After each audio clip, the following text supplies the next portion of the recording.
பேர் நந்தகுமார். பக்கத்தில் பெரம்பங்குளத்துக்கு பக்கத்தில் மணியம்பட்டிங்கில் ஒரு குக்கிராமம் தான். சின்ன வயசுலேருந்தே ஸ்கூலில் நாடகம் இந்த மாதிரி எனக்கு ஆர்வம் நிறையா இருந்துச்சு. அதுக்கு பிற்பாடு கொஞ்சம் கொஞ்சமாக முன்னேறி ஒரு 5 ஷார்ட் ஃபிலிம் பண்ணியிருக்கிறேன். 5 ஷார்ட் ஃபிலிம் ரிலீஸ் ஆகிடுச்சு. அப்புறம் படத்துக்கு ஒரு வாய்ப்பு பக்கி பசங்கிற படத்தில் தான் ஃபஸ்ட்டு என்னுடைய அறிமுகம் பக்கி பசங்க தான். அதில் வந்து என்னுடைய கேரக்டர் வந்து பார்த்திங்கன்னா போலீஸு, கராத்தா ராஜாவுடைய போலீஸு செஞ்சுக்கிறேன்.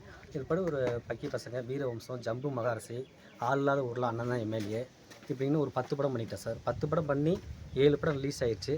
இனி வெளியே வந்த வாயில் இருக்குது கடாச்சங்கிற படத்தில் வந்து ஹீரோவுக்கு அப்பாவுக்கு ஃப்ரெண்டாக பண்ணியிருக்கிறேன். அதில் முழுக்க பாக்கியராஜ், நெல்லை சிவா, பெஞ்சிமேன், இது மாதிரி நிறையா பேர் பண்ணியிருக்கிறாங்க. அதில் வந்து நான் தான் ப்ரொடியூசர், மேனேஜர் இதெல்லாம் நான் தான் இருந்தேன். எல்லாமே என்னுடைய கண்ட்ரோல் தான் இருந்துச்சு. எல்லாமே நான் தான் பார்த்துட்டு இருக்கேன் சார். இப்போ ரிலீஸ் ஆகிற ஒரு தருவாயில் இருக்குது.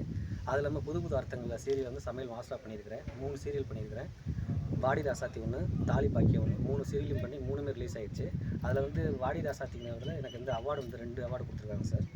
இப்போ மறுபடியும் வந்து செஞ்சமரம் சொல்லிட்டு ஒரு படம், அது கேப்டன் பிரபாகரனுடைய படம். அந்த பிரபாகரனுடைய படத்தில் வந்து அசிஸ்டண்ட், அதாவது கிட்டுங்கிற கேரக்டர் வந்து எனக்கு கொடுத்துருக்காங்க. அது இல்லாமல் ஒரு ஷார்ட் ஃபிலிம் ஒன்று பண்ணிகிட்டு இருக்கேன் சார். அது இல்லாமல் ஒரு வெப் சீரியலில் வந்து மறக்க முடியுமா அப்படிங்கிற ஒரு தலைப்பில் ஷூட் போயிட்டுருக்கு. அதுக்கப்புறம் இன்னும் 2 படம் ஒப்பந்தம் பண்ணியிருக்கேன் சார். அந்த படத்துக்கு பேரை சொல்லக்கூடாதுன்னு சொல்லியிருக்காங்க. இப்படி கொஞ்சம் கொஞ்சமாக முன்னேறிட்டு வருது சார். இதான் சார் என்னுடைய இதுதான் சார். மேலும் படத்துக்கு வாய்ப்பு வரும் அப்படிங்கிற ஒரு நம்பிக்கையும், நல்லா நடிக்கணும். எந்த படமாக இருந்தாலும் பரவாயில்ல, என்ன கேரக்டராக இருந்தாலும் பரவாயில்ல, காமெடி, வில்லன், மற்றபடி எந்த கேரக்டராக இருந்தாலும் பண்ணுறதுக்கு நான் ரெடியாக இருக்கேன் சார்.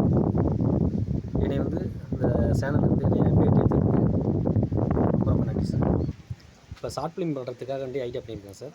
அதுக்கு வந்து தேதி கேட்டிருக்கேன். 2 ஆர்டிஸ்ட்டை, முக்கியமான ஆர்டிஸ்ட் தேதி கேட்டிருக்கிறேன். கூடிய சீக்கிரம் சொல்கிறேன்னு சொல்லியிருக்கிறாங்க. அதே மாதிரி மியூசிக் வந்து டைரக்டர் வந்து கபிலீஸ்வரன் சொல்லிட்டு கனடாவில் இருக்கார். அவருக்காக வெயிட்டிங்கில் இருக்கேன் சார்.